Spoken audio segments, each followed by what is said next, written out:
Hello guys, good morning. So for today's video, papakita ko sa inyo yung apakan ng mga pintor o tinatawag na gondola. So hindi lang gondola makikita nyo dito sa labas, kundi yung view.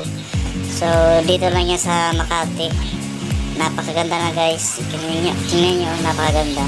So itong side na to guys, dyan yung makikita yung gondola. So iso-zoom ko yung guys ha. Ayan o.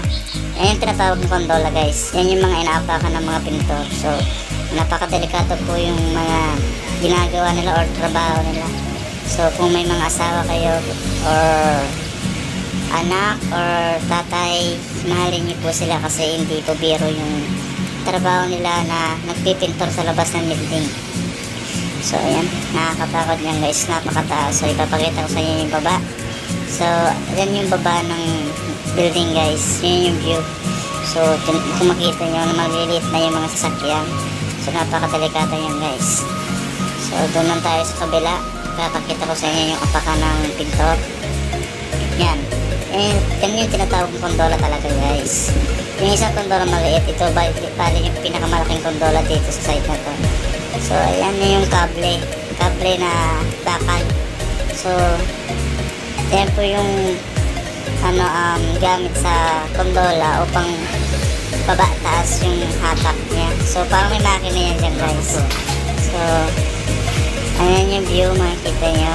So sa taas niya may mga net guys yung building na to. So ayan o, papakita sa inyo guys o. May mga net kasi nga yung mga debris para hindi malaglag sa baba. Kasi delikado sa mga dumadaan ng mga tao. So ayan, papakita ko sa inyo. So ayan yung kabuuan niya guys.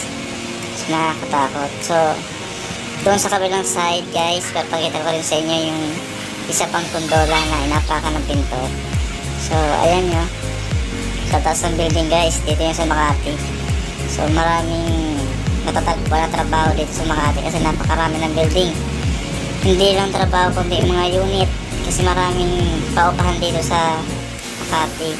So nandito na tayo guys sa kabilang side. So ayun, makikita niyo yung gondola maliit to guys compare dun sa kanina na pinunta natin. So ayan yung gondola. Sa bawat side ng building meron gondola guys para mabilis matapos yung wall sa labas. So dito naman guys kabila, wala siyang guys, wala siyang gondola, wala pang apakan ng pintor kasi pagkakalam ko nakababa na yung gondola guys, binababa kasi yung guys kapag sa tapos na.